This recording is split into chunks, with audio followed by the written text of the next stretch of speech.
Odyssey Leadership Academy is a school for students grades 6 through 12, plus our what we call 5 fellows, students who have graduated high school and come to spend a gap year with us.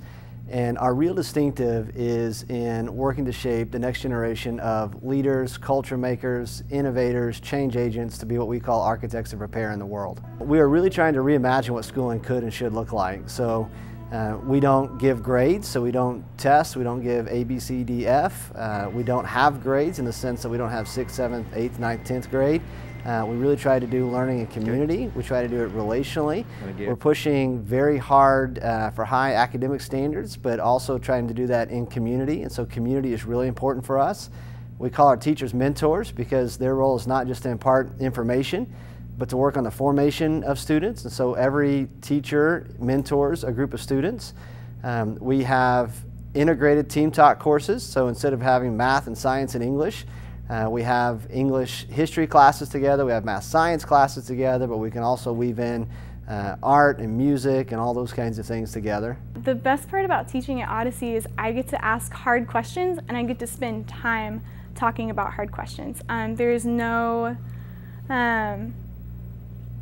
There's no set of, this is the test that we have to prepare for. I do not have to teach to a test. I also like that we don't do letter grades, so that we have a few students when they started writing their papers that very easily could have been at an A in most other schools writing these papers, but because we don't do grades, we were able to push them further into a paper that sophomores in college are writing, and then to seniors, and so forth and so on. So we're really able to push students at their own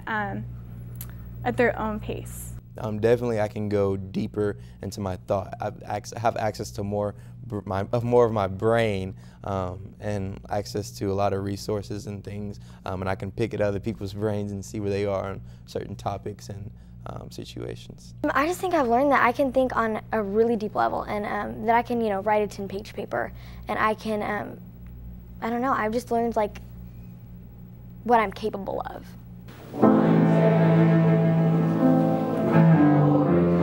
Today is what we call our presentations of learning, and we believe that there's multiple forms of intelligence. There's not just one, and so today you're seeing intelligence displayed in art, in music, in spoken word, in fashion, in cooking, in all kind of different ways. So this is how we let students turn their talents into learning. I wanted to do a piece on education and something that portrayed how education can free minds and open hearts, and open people's minds and views up through history, looking at the bad parts of history and the good parts of history. Rather than just consuming information, we want them to be creators of it. We want them to be explorers and discoverers and innovators. And why can't we have students wrestling with race in our community, wrestling with issues of, wrestling with cancer stuff in our community? Why do we have to warehouse these kids and say they don't have anything to offer until they're my age? Well, goodness gracious, right? I mean, that's